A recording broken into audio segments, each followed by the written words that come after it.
Hey Internet, thanks for watching a special episode of LBEB Kitchen. Today I'm going to be making a recipe from the Civil War from Godey's Ladybook. Cool name, probably could just translate to a women's magazine nowadays, but pretty popular back then. It had about 150,000 subscribers at its height in the 1860s, so to put that into perspective, the US had a population of about 31 million back then, and LBEB's fan page has 90,000 fans, so that's a pretty big subscriber list. Today we're going to be making Mulligatawny Soup. It's a soup that came to America by way of Britain, by way of India, and it means pepper soup. Now the interesting thing about this book are the recipes themselves. They were sent in by women who lived in the north and south, so you get a huge variety of local cuisines, as well as cuisines that come about from deprivation. So the South, as the war went on, was running out of salt. It got their salt from the UK, and because of the US naval blockades, no salt was getting through. So it really shows in some of these recipes what part of the country was hit hardest by the war. And it also shows the transitional period between the time when people would mostly grow or raise their own food, entering the 1860s, where you could start to buy foods in cans, milk in bottles. You wouldn't have to have your own cow. So the transition in cooking from food to live versus the food in this book, which focuses more on the presentation of it and the variety of meals you can have, really shows how the US was changing at that time. So in this recipe, this is what you'll need. I picked up some beef marrow bones and some pork neck bones for about $2 a pack. The recipe called for veal knuckle. I don't have veal knuckle, I don't have moose knuckle, so I just decided to use some beef marrow bones and some pork neck bones. So back then, if you didn't have exactly what the recipe was asking for, you would substitute with something else, which is what I'm doing. So, got bones, pork neck bones, a half a pound of ham, 6 apples, 1 turnip for some reason, 3 carrots, and 1 large onion, half a pound of flour, salt, pepper, and curry powder. Let's get started. So we're going to start by just cutting up our vegetables. Starting with the carrots, cut them into tiny little pieces. Now one of the difficulties of cooking out of this book is it's clearly a book that's written for women that already are very well accustomed to working in a kitchen. So the recipe does not really go down to the minutia of add a cup of this, add a cup of that.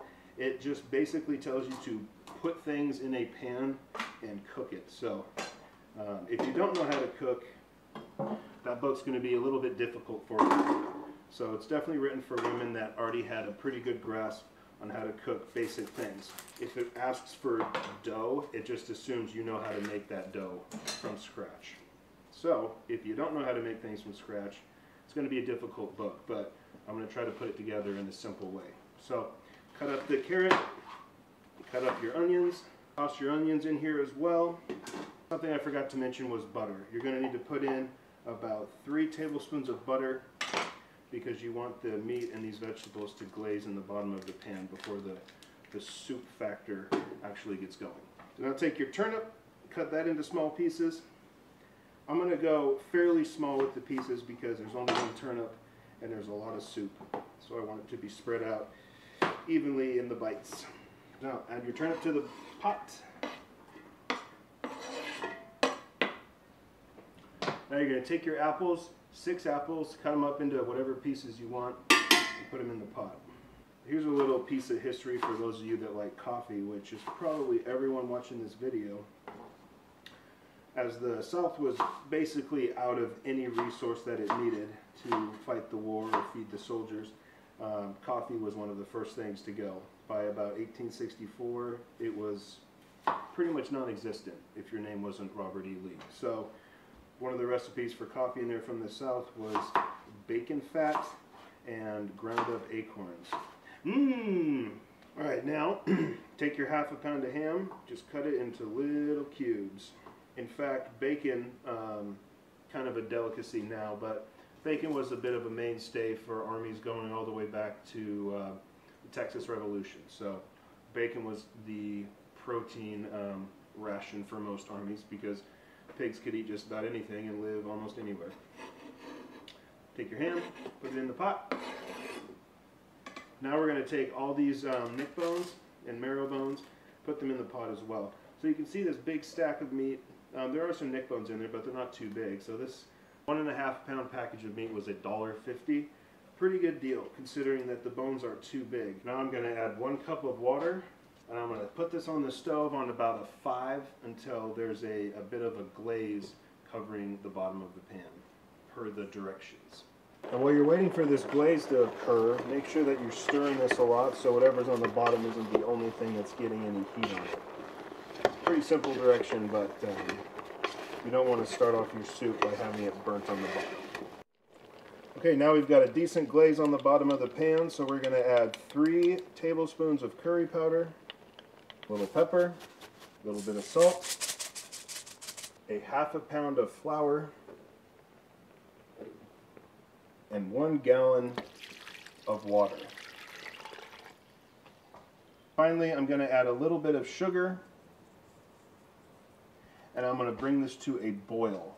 Once it starts boiling, I'm then going to turn it to a simmer, and I'm going to let it simmer for about 2 hours. Alright, well, I've got the pot boiling now. I'm going to leave it for 2 hours. I'm going to come back and check it out after that. Make sure when you're cooking this, regularly scoop off the fat from the top of the water. If you don't, it's just going to be really gelatin in nature. That's what jelly is basically boiled bones. So scoop that off about 2 hours, and then once the 2 hours is up, I'm going to pull the meat off the bone and discard the bone. So we'll come back in a couple hours. Boosh. Alright, well, it's been cooking for about 2 hours. I'm going to let it cook for another 30 minutes, and as you can see, I got the neck bones out of there, and I'm just going to be picking the meat off. So in addition to the 1/2 pound of pork that I already put in, or the 1/2 pound of ham, should be a pretty good addition. So what I'll do is pick off the rest of the meat and then stick it back in the pot, let it cook for another 20 minutes just to loosen up some of these fibers. Alright, well, we got about 2.5 hours on the clock. Pick the meat off, put it back in, and let it cook a little bit more. So this should be pretty good to go. So let's try it.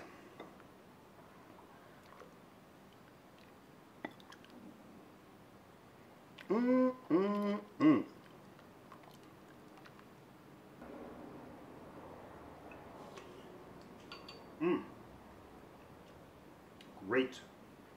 So, since this is a bit of a southern recipe, I'll probably eat it with some rice. Rice was a pretty popular plant in North Carolina in the antebellum period. So this would actually go really well with some rice, considering it's Indian in origin. So if you want to add some rice to this, you can. If you want to serve it on the side, you can. It'll probably go well with potatoes or some bread, but there's about 2.5 pounds of meat in here total, so it should be pretty good on protein.